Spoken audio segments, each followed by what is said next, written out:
ہمارے دینی مدارس کچھ خوشگوار پہلو۔ مدارس کا ایک رخ تو فکری ہے، اس نظام فکر پر ہم ہمیشہ بات کرتے ہیں اور اس سے اپنے اختلاف کا اظہار بھی کرتے ہیں، لیکن اس کا ایک دوسرا پہلو بھی ہے اور وہ ہے تہذیبی پہلو۔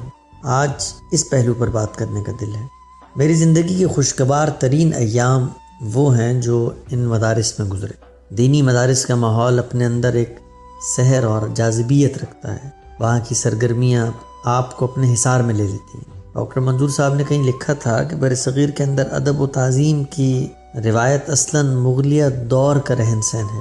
دینی مدارس میں اسی تعظیم کی جھلک دیکھنے کو ملتی ہے۔ استاد کی عزت و تکریم، آلات علم کا احترام، پست آواز میں گفتگو، بڑوں کو دیکھ کر رستہ بدل لینا، سلام میں پہل کرنا، اور سب سے بڑھ کر ساتر اور محتشم جامہ زیبی۔ یہ تاثر بھی غلط ہے کہ مدارس کے ماحول میں کسی بھی نقطۂ نظر کے اختلاف کی گنجائش نہیں، جب تک روایت سے کلی اور علی الاعلان انحراف نہ کیا جائے۔ بات کہنے کا موقع ہمہ وقت میسر رہتا ہے۔ مجھے یاد ہے میں نے پہلے سال بزم میں اپنے مدرسے کی مسجد کے محراب میں کھڑے ہو کر بھٹو صاحب کی سماجی، جمہوری اور سیکولر خدمات پر تقریر کی تھی۔ اسی طرح ایک دفعہ مفتی تقی عثمانی صاحب کے PCO پر حلف لینے کو اپنے کالم میں خلاف اسلام لکھا اور مسلح جدوجہد پر اساتذہ سے بہت اختلاف کیا۔ ہمارے ایک بہت شفیق استاد تھے جنہیں میں نہیں بھولتا، مفتی عبدالکریم۔ بوڑھے اساتذہ کی شفقت بھی کیا کمال ہوتی ہے۔ پہلے دن آئے تو کہنے لگے، طالبو، ابن حاجب نے کہا ہے ایاک والکتب، باہر کی کتابیں پڑھنے سے بچو۔ پھر کہا استاد سے زیادہ سوال نہیں کرنا چاہیے۔ ان کا جملہ ختم نہیں ہوا تھا کہ میں نے کہا استاد جی ایک سوال ہے۔ مسکرائے اور کہا پوچھو۔ پھر شاید ہی کوئی دن ہو جب سوال و جواب کا یہ دور نہ ہوا۔ کیا خلیق اور نستعلیق شخصیت تھے۔ کبھی کبھی تنگ آ کر کہتے، بھائی تو جا لڑ اپنے اکابر سے، میں تو اسی اصول پہ زندگی گزار رہا ہوں۔ فاسألوا اہل الذکر ان کنتم لا تعلمون، علم والوں سے پوچھو اگر تمہیں معلوم نہ ہو۔ عرض کرتا استاد جی پوچھنے کا کہا گیا، ماننے کا نہیں، سمجھ میں آئے گی تو مانیں گے۔ جواباً کبھی تلخ جملہ تک نہیں کہا، بس مسکراتے رہتے۔ دینی مدارس میں طالب علموں کی فکری نشو و نما کے موضوع کو ایک طرف رکھ کر اگر ان کی محنت پر نظر دوڑائی جائے تو حق یہ ہے کہ کسی فنی موضوع میں PhD کرنے والے طالب علم بھی اتنی محنت نہیں کرتے جتنے محنتی مدارس کے طالب علم ہوتے ہیں۔ یعنی جہاں غسل جدوجہد، چٹائی توڑ محنت، چربی گھلانے والی صحیح اور کمر دکھانے والی نشست، اس سب کے باوجود انتہائی درجے کی سادگی، رویوں میں کوئی مصنوعی بناوٹ نہیں، کوئی ملمہ سازی اور زخرفیت بھی نہیں۔ مجھے کبھی نہیں محسوس ہوا کہ یہاں طالب علم آپس میں کوئی تفاخر یا تکبر کا جذبہ رکھتے ہیں۔ انما المؤمنون الاخوہ، ایک دوسرے کے خیر خواہ، کوئی چپکلش نہیں۔ وہاں موجود ملازمین بھی اپنی توقیر محسوس کرتے ہیں۔ فکری معاملے قدر شدت بھی ان کی دیانت اور سچائی نے ایسے کرنے پر مجبور کرتی ہے۔ دعوت دین کی متاع درد و سوز، عبادت کی پابندی، سحر خیزی، قناعت، شکر گزاری، صبر اور خدمت کے جذبے سے سرشار قوم کے وہ غیر معمولی اذہان جو اپنی ذات کی خواہشات سے اوپر اٹھ کر ملت و قوم کے لیے سوچتے ہیں، قابل داد جذبہ۔ دینی مدارس کی سماجی زندگی انہی صفات سے عبارت ہے۔ اساتذہ کی زندگی بڑی دلچسپ ہے، کئی پوشیدہ خرد افروز ہوتے ہیں، خود تو تنقید مناسب نہیں سمجھتے لیکن طالب علموں کو مہمیز دیتے رہتے ہیں کہ ہمت بڑھاؤ اور تنقید کرو۔ اساتذہ کی آمدن کو اگر دیکھا جائے تو حیرت میں ڈوب جائیں، یعنی جتنے کا ہم دوستوں کے ساتھ کسی شب کسی ریسٹورنٹ میں کھانا کھاتے ہیں ان کی ماہانہ آمدن اس سے بھی کم ہے، لیکن کبھی اس معاشی تنگی کا نعرہ سنا نہ پیشانی پر شکوے کے بل دیکھے، اور ایسی ثابت قدمی کہ اپنے کام میں انہماک اور یکسوئی سے لگے ہوئے ہیں، نہ حشمت و جلال کی آرزو میں سرگرداں، نہ ہی اپنے کام سے خفا اور دل گرفتہ۔ کبھی ایسا نہیں ہوا کہ اپنی کسی پریشانی کا غصہ کلاس میں نکالا ہو، اور بے تکلف تبادلہ خیال۔ ایک دن ایک استاد کلاس میں آئے تو پوچھا سبق کہاں سے ہے، بتایا، اسے کھول کر پڑھنے لگے۔ غالباً پہلے نہیں دیکھا تھا انہوں نے۔ ایک طالب علم کھڑے ہو کر کہنے لگا، استاد جی آپ ذرا مطالعہ فرما لیں، میں جب تک چائے پی کر آتا ہوں۔ تو استاد مسکرائے اور کہا، ہمیں نہیں پلاؤ گے؟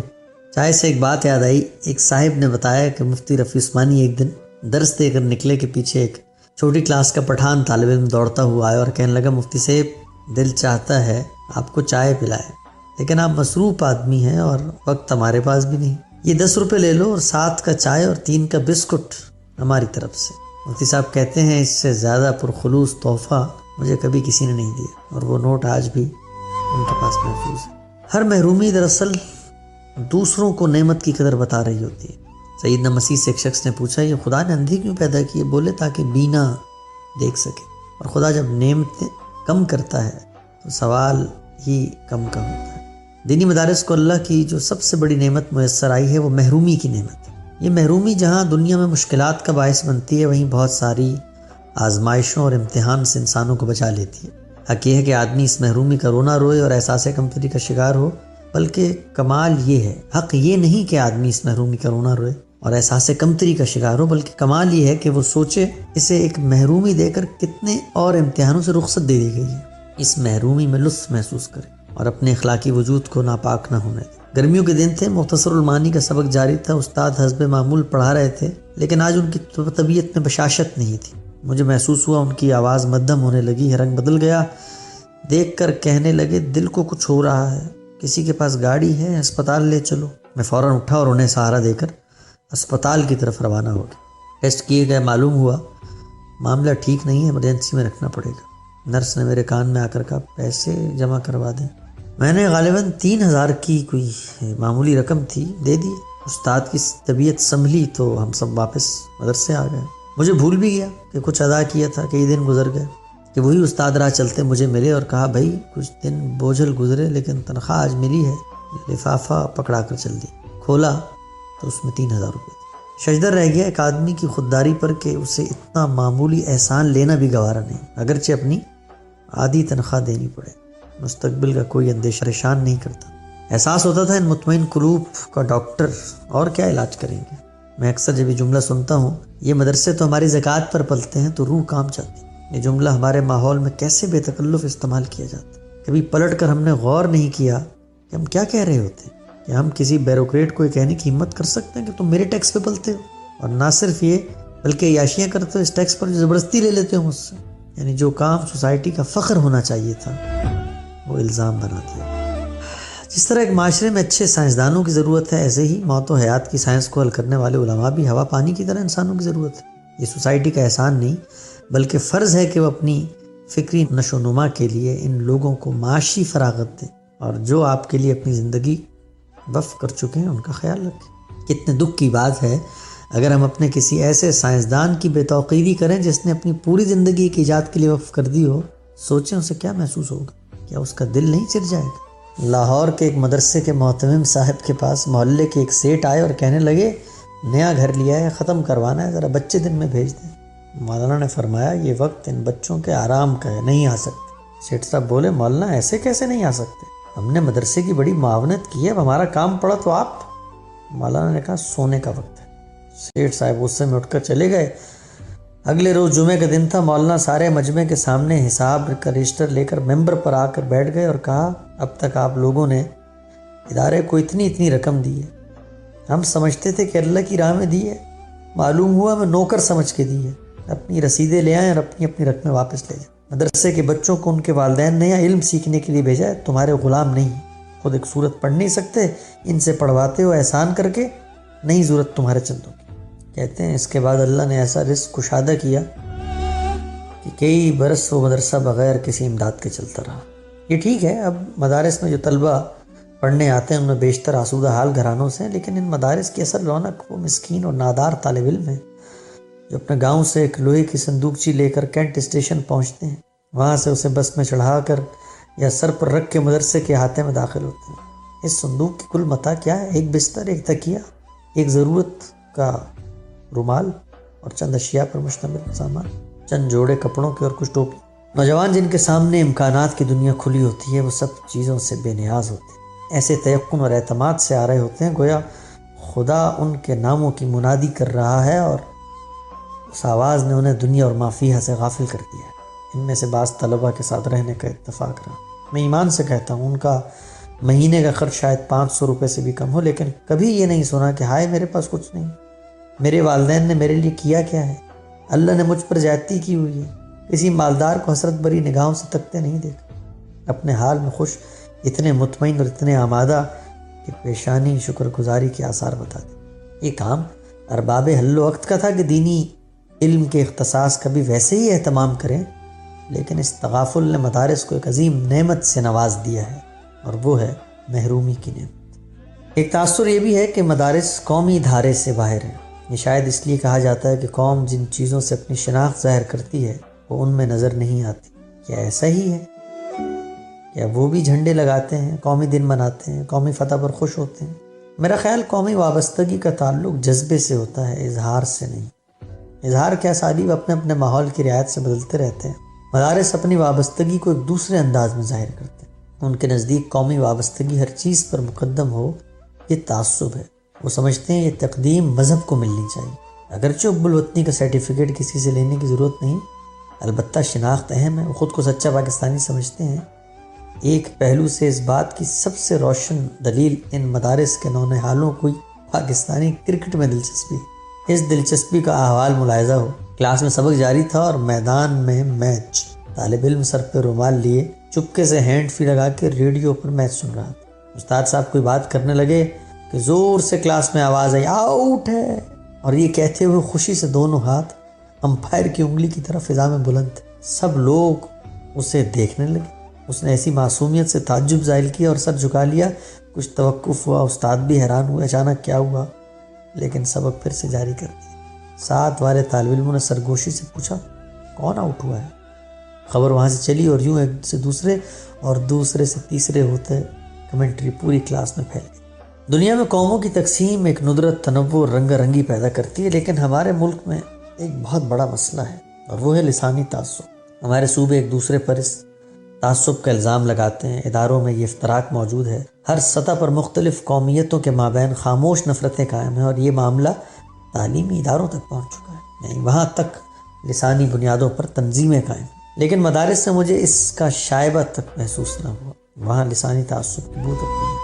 سندھی، پنجابی، بلوچی، پختون، سرائکی، مہاجر، گلگتی سب ایک دوسرے کے ساتھ رہتے ہیں جیسے ایک قوم کے لوگ۔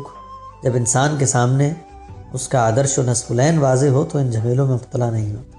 شاید یہی نصب العین اور آدرش ہوتے ہیں جو طالب علم کراچی میں رہتے ہوئے بھی ساحل سمندر دیکھنے سے محروم رہ جاتے ہیں۔ یہی آدرش اور نصب العین ہوتا ہے جو انہیں کدو کھاتے مرغ کا ذائقہ دیتا ہے۔ ایسا نہیں کہ طالب علم کدو کھائیں اور استاد مرغ، یہ افسانہ لطیفوں میں سننے کو ملتا ہے، حقیقت اس کے برخلاف ہے۔ یہ مساوات صرف لذت کام و دہن یا خور و نوش تک محدود نہیں بلکہ ہر سطح پر نظر آتی ہے۔ میں اگرچہ اپنے پس منظر کے اعتبار سے ایک مذہبی خانوادے سے تعلق رکھتا تھا اور میرے بزرگوں سے انہیں خاص عقیدت بھی تھی، لیکن عبارت کی ایک غلطی پر کلاس کی ڈکشنریاں اٹھا کر کھڑے ہونے میں اوروں کی طرح میرے لیے بھی کوئی رعایت نہ تھی۔ یہی عالم بڑے آسودہ حال طلبہ کا بھی تھا۔ اس سے ایک ایسا ماحول جنم لیتا ہے جہاں طالب علم آپس میں کسی احساس کمتری کا شکار نہیں ہوتا۔ یہی استاد اور طالب علم شام کو ایک میدان میں کھیل رہے ہوتے ہیں، بلکہ بعض مدارس میں تو بوڑھے شیوخ الحدیث صاحبان کو لائن میں پلیٹ لے کر کھڑا دیکھا جو اپنے طالب علموں کے ساتھ بیٹھ کر وہیں کی دال کھانے میں عزت محسوس کرتے۔ زندگی بھر کی خدمات دینے کے باوجود ان میں یہ ٹینشن نہیں دیکھی کہ اب ریٹائر ہو جائیں گے، پینشن ملے گی یا نہیں، میری پوری زندگی کی محنت کی کیا قیمت وصول ہوئی۔ ان کی یہ سب محنت کسی منفعت کے حصول کے لیے نہیں بلکہ معاشرے اور خدا کے لیے تھی، جن کا اجر دنیا سے درکار بھی نہیں ہونے۔ لیکن کیا انسان اپنی ذات کو اندیشوں سے بے نیاز کر سکتا ہے؟ برکلے کہتا ہے ہاں، انسان کو چیزیں ویسی نظر آتی ہیں جیسے وہ انہیں دیکھنا چاہے۔ انسانی نفسیات اگر خود کو باور کرا دے تو گرم انگارے اور تیز کانٹے بھی پھولوں کی سیچ معلوم ہوتی، جہاں خواب فرشی لذت کروٹ بدل رہے ہیں۔ دینی مدارس کو ایک زندہ حقیقت کے طور پہ دیکھنا چاہیے۔ وہ انسان بستے ہیں، اسی معاشرے کے انسان۔ جب ہم فوج پہ تنقید کرتے ہیں تو اس سے مخاطب سرحد پر بیٹھا وہ بہادر جری سپاہی نہیں ہوتے بلکہ حکومتوں پر شب خون مارنے والے وہ عامر جرنیلوں کا نظریہ ہوتا ہے۔ بالکل ایسے ہی کسی دینی فکر پر تنقید کا مطلب یہ نہیں ہونا چاہیے کہ ان طالب علموں یا وہاں قربانی دے کر پڑھانے والے اساتذہ کو ہدف تنقید بنائیں۔ ان مدارس کا جذبہ محمود ہے، مقصد مبارک ہے، جسے حق سمجھتے ہیں اس پر عمل کرتے ہیں۔ وہاں کی ایک تہذیب ہے، ایک روز مرہ ہے، اس کی انفرادیت سماج کو خوبصورت بناتی ہے۔ انسانی جبلتیں ان میں بھی پائی جاتی ہیں، وہ بھی دکھی ہوتے ہیں، حالات کا اثر ان پر بھی ہوتا ہے، ان کا بھی ناحق خون بہتا ہے، وہ بھی مہنگائی سے متاثر ہوتے ہیں، انہیں بھی بجلی نہیں پہنچتی، وہ بھی کبھی کبھی مسکرا دیتے ہیں۔ سماجی سطح پر ہم انہیں یہ باور کرائیں کہ آپ قوم کی فکری تربیت کی بڑی ذمہ داری پر مامور ہیں، ہم اس ذمہ داری کی نوعیت پر انہیں توجہ بھی دلائیں، لیکن ایسے ہی محبت اور خیرخواہی سے جیسے اپنے محسن اپنے بچوں کو دلاتے۔ ان مدارس کو بھی یہ سوچنا چاہیے ہم نے ان کے ماحول میں وقت گزارا ہے، ہم ان کی قربانی، جذبوں، سرگرمیوں سے واقف ہیں۔ ہمارے کسی علمی یا فکری اختلاف کی وجہ سے آپ ہمیں کچھ بھی کہیں، ہم آپ کی خدمات کی تحسین اور آپ کی محنت کی قدر ہمیشہ کرتے رہیں۔ ہم آپ سے بعض علمی معاملات میں اختلاف رکھتے ہیں، لیکن آپ کے حق کے اختلاف کے لیے اپنی جان بھی دے سکتے ہیں۔ مسلمان کبھی جزیرے نہیں بناتے، ہم آپ سے ہیں، آپ ہم سے ہیں، ایک خدا ایک رسول کو ماننے والے۔ قوم ہم سے خدا کی بات سننا چاہتی، ہمیں بلند اخلاق پر دیکھنا چاہتی، ہمارے رویے انہیں دین کے قریب لانے کا باعث بنتے ہیں۔ آئیں گلے ملیں، چائے پئیں، تبادلہ خیال کریں۔ دنیا میں مجسم شر کوئی نہیں، آئیں اس بات پر اتفاق کر لیں کہ عزت سے بات سنیں گے اور شائستگی سے اختلاف کریں گے۔